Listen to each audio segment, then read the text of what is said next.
From the News Channel 5 Network, this is SportsLine.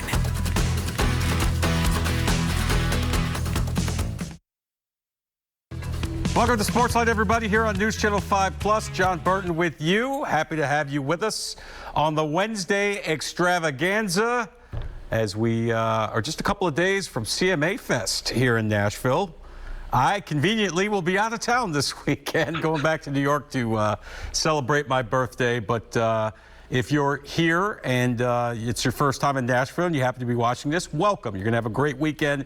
Enjoy our city. It's going to be fun, especially, you know, the fact that it's been 2 years. It's been 3 years, actually, since we've had a CMA Fest. So it should be a great time. Have fun without me because I will not be here. All right, plenty to get to tonight.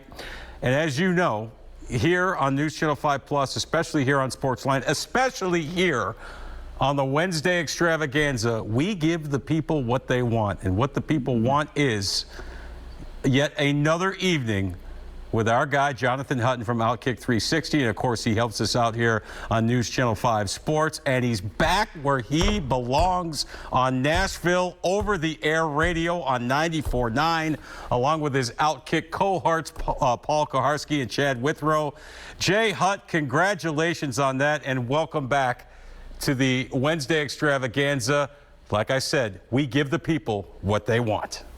Hey, and you know, I am always wanting to join the great Johnny Nashville for an evening with two Jonathans talking some football and other things here on SportsLine. So there's two main questions I get, John. Yeah. Number one, when can we hear the show again on Nashville radio? That's coming later this month. Mm-hmm. And we're back on 94.9. Thank you very much. And I will also say, what you should do is listen to Greg Pogue and Jon Burton and then turn over to Outkick 360. Go from 560 to 360, if I may add that in. Oh, I like that. Okay. So we're back on later this month. Mm-hmm.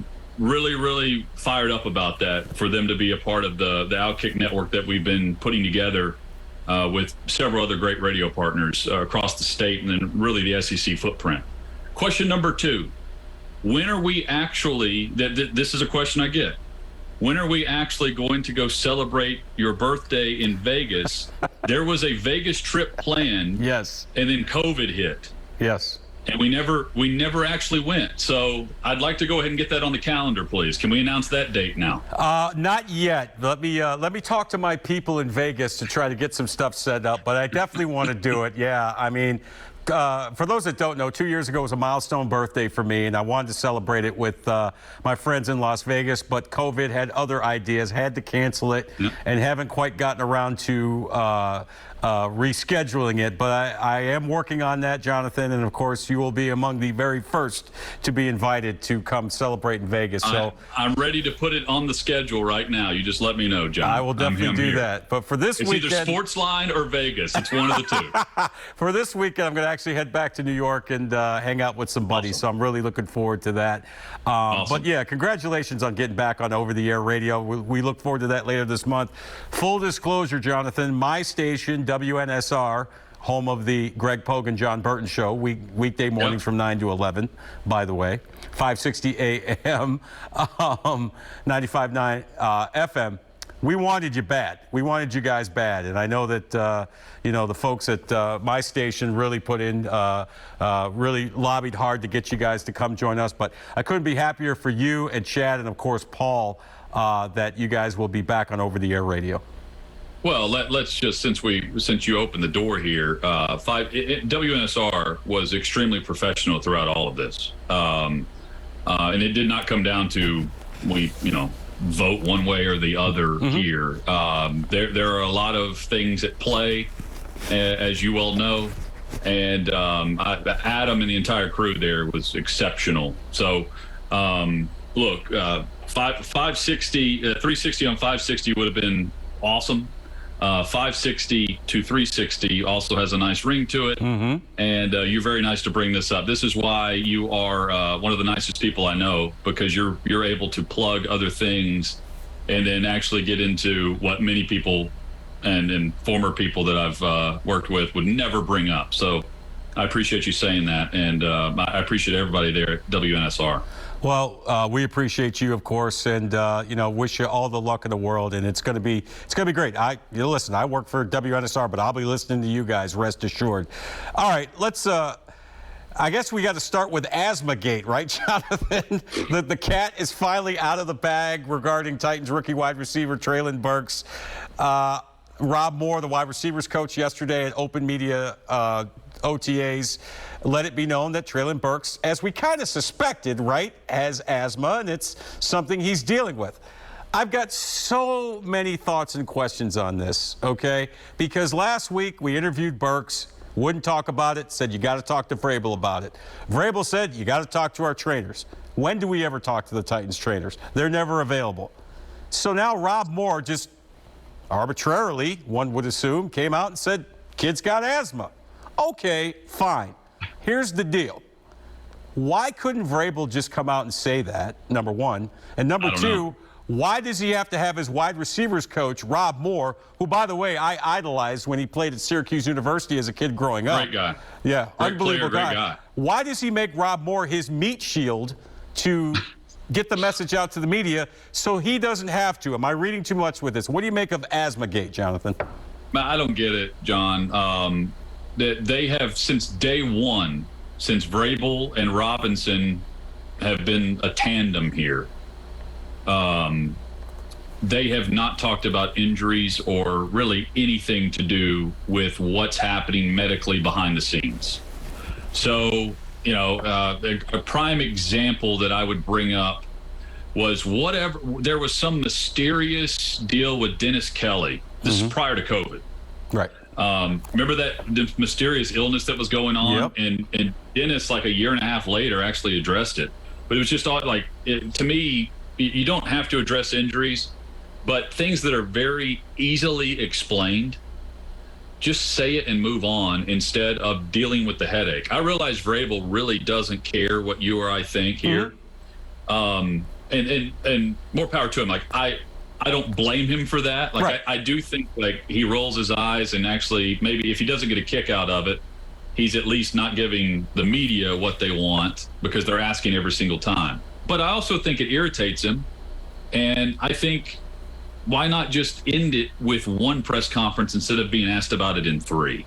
And so this started right after his first appearance, talking about Treylon Burks, a rookie minicamp where he didn't make it through the first practice. He's got an inhaler. He's going in and out. I've been told, and we're not open to every practice, that he's made it through other practices, right? But those were well documented because the media was out there. He's then asking the media to go ask Vrabel about the inhaler, which is an open. I mean, this is like on a platter. This is when you would let everyone know he's got asthma, right? Nothing. And here's why my theory on it. I think he's out of shape.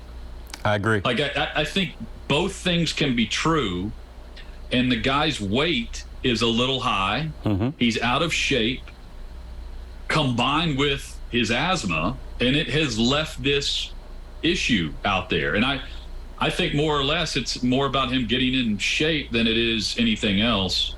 And that's why in the first press conference, it wasn't just immediately nipped, right? Like you just end it. Yep. It's gone on this long. It's also peculiar, though, typically, and I can't point to a recent example with Vrabel because, to their credit, I can't think of a guy who's shown up out of shape.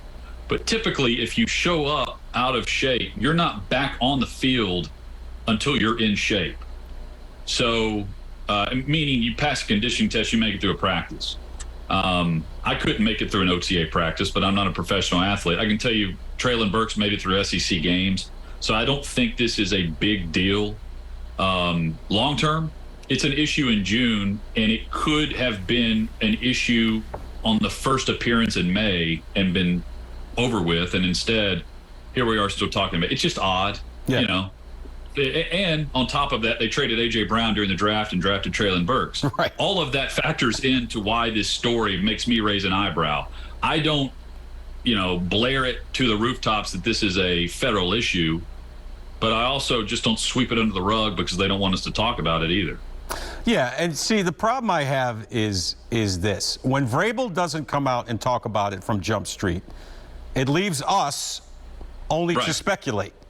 And then Vrabel gets mad at us for speculating when he could have, like you said, just nipped it in the bud, because you're right, this potentially is probably not a big deal. I worked in Pittsburgh all those years. I covered Jerome Bettis. He had asthma, and he managed it, and the guy was a Hall of Fame running back. So, you know, but I agree with you. I think he is a little bit out of shape, too, to go along with the asthma issue. And I don't know if that's something that, you know, the Titans didn't want to address or anything like that. But you're right. Well, the whole thing is just weird, man.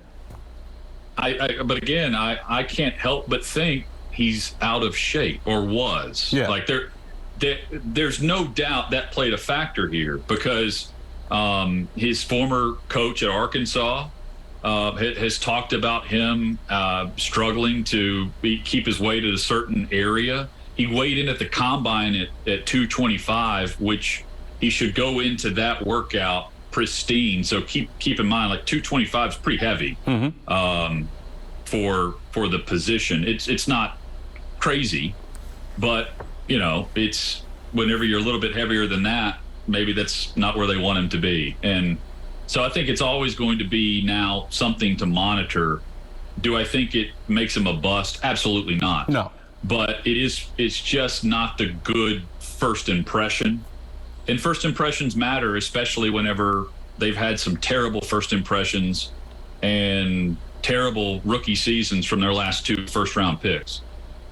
Yeah, and also the fact that you just traded away, you know, arguably the greatest wide receiver in this franchise's history, and you draft this guy 5 minutes later and say, don't worry, fans, this guy will replace him and we'll be fine, and he can't finish a practice. All right, Jay Hutton. Hopefully Derek Mason isn't watching right now, but yes, I agree. Go ahead. I know. Derek Mason's probably in better shape right now than Treylon Burks. I turned 52 on Sunday. I might be in better shape than Treylon Burks.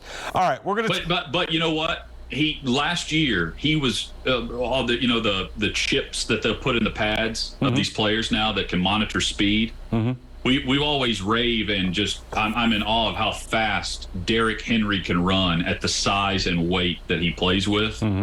Treylon Burks was tracked at 22 miles per hour at Arkansas. So again, like the guy is a fantastic player and played in the top conference in the SEC, but the Titans need him to be a top performer out of the gate. And so far, it's been an F based on what we've seen. No question about it. All right, Jay Hutt, stay put. We're just getting started. It's another evening with Jonathan Hutton. You wanted it, you got it. More coming up right here on SportsLine.